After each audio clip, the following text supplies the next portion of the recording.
for tonight. Next speaker, please.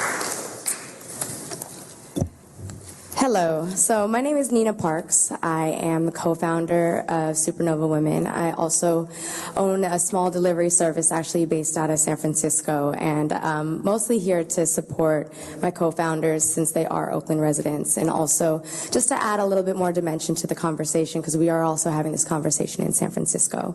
So one of the things about a delivery service is that it allows for a very low point of entry, right? Because we don't have the same needs as a dispensary. We have smaller, like we don't even have to be seen, right? We can have little offices and no one knows that we're there, right? It is a great way for people that are already in the unofficial market to be able to transition over into the legal market.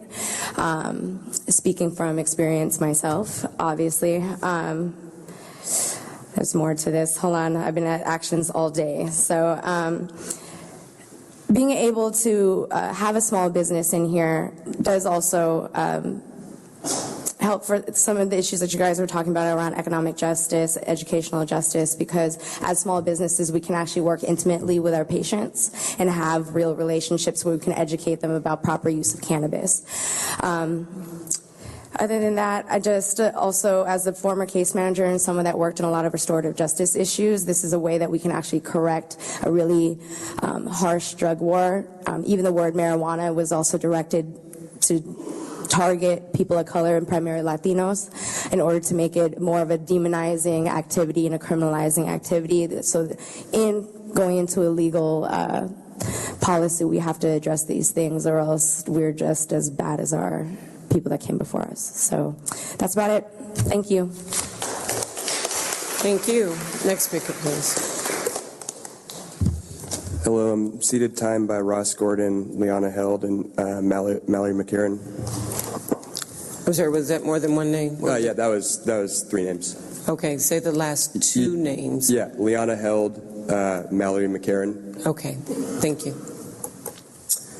Dear Madam President and honorable members of the Oakland City Council, my name is Alex Zavell, and I'm a lifetime Oakland resident and currently live in District 1.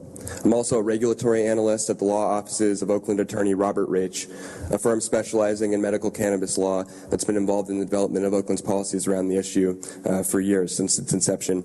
I also serve as a local government policy advisor to the California Growers Association, a statewide organization dedicated to ensuring cannabis businesses are able to come out of the shadows of a failed prohibition and into a socially just future. I have been involved in the drafting of this ordinance by way of my participation in the numerous public hearings and opportunity for public comment over the last year and a half. On the basis of the work that I've seen be done in the product, I can confidently say that Oakland has an opportunity to not just be a statewide leader in cannabis policy, but a national model for how to move beyond failed cannabis prohibition and to sensible regulations for the industry. Being a leader in cannabis policy will mean little, though, if it doesn't include a serious commitment to social justice and equity. As speakers have noted before me, communities of color have been severely harmed by enforcement of cannabis prohibition, leading to the destruction of numerous families, mass incarceration, and economic devastation for communities. Therefore, it's imperative that we be proactive in our policies to support businesses owned by these communities. The draft presented by the Public Safety Committee to the Public Safety Committee did that to a greater degree than any ordinance in the 482 cities in the state that I've encountered. But we can and must go further. With that said, I too am concerned about the amendment added by the Public Safety Committee and am concerned that it will fail to ensure social justice and may in fact bring multiple unintended negative consequences. First, there are serious concerns with the use of police beats to identify applicants eligible for the quota the amendment would create, and it may work against many people who have been victimized by the war on drugs. Consider longtime Oaklanders, many of whom you've heard about earlier tonight being concerned about being dislocated and pushed out due to rising rents, or consider who want to be able to own businesses in the city, or consider residents that have been truly impacted by the war on drugs that will be excluded just because they happen to live outside of the narrow police beats, of which a very small percentage of the city is accounted for. However, notably, there are some areas like the Uptown area, which holds most of the luxury apartments in the city, which would be considered eligible areas based on the police beat metric that has been proposed, leading to counterproductive efforts. As a result, people who have been truly impacted by the war on drugs, such as formerly incarcerated people who are incidentally excluded from the chosen beats, will face higher barriers to entry. At minimum, the ordinance requires at least 50% fewer licenses will be available to these people. In practice, implementation of the amendment may further lead to further restrictions far beyond that reduction. In implementing the ordinance of 5.81, the production ordinance, the amendment would create a bottleneck. To ensure the amendment's mandated ratio, a single license application from an owner in the right police beat will need to be reviewed and granted before a license could be granted to someone who doesn't meet the specified criteria. Then another applicant from the right police beat will need to have their license reviewed and granted before another license can go, and so on. This bottleneck is in stark contrast to the public safety goal of 5.81 as proposed to rapidly integrate the scores, if not hundreds, of already existing businesses, cultivator operations, manufacturers, and other, and bring them into a regulated and taxed system, which the ordinances as worded would require participate in anti-nuisance, public safety, and anti-dumping requirements, bringing them into a community of good-minded businesses. This bottleneck that would be created threatens to delay it and jeopardize the incentives of these existing operators to enter the regulated system, because they'll look at the uncertainty as to if they'll ever find that match of someone who is in the narrow police beat that's identified such that they could receive a license, and fear if they identify themselves that they will then not have the ability to become licensed, which could disincentivize the participation in this. As a lifetime Oakland resident that has dedicated my entire adult life to fighting against the disaster of cannabis prohibition, I want to see the city get this right by providing a pathway for existing businesses to come out of the shadows and into the light and ensure that victims of drug war policies share in the growth of the emerging industry. I believe that amendments such as those proposed by Supernova Women will provide a better avenue for this while avoiding some of the counterproductive consequences of a bottleneck. Thank you very much. Thank you for your testimony. Next speaker.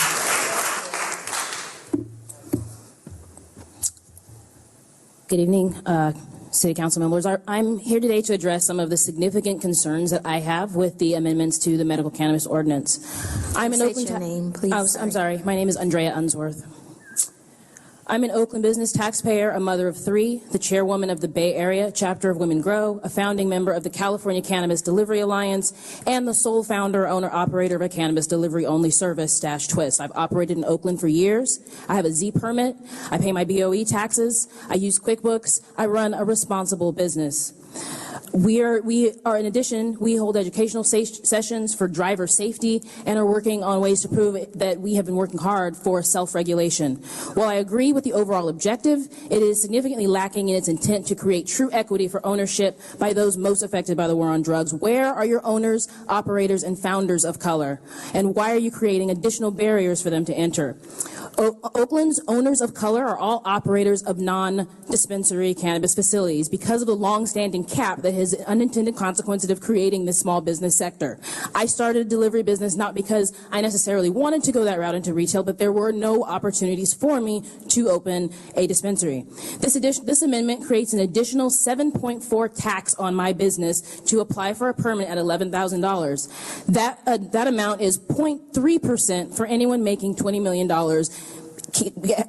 Cannabis business, named X.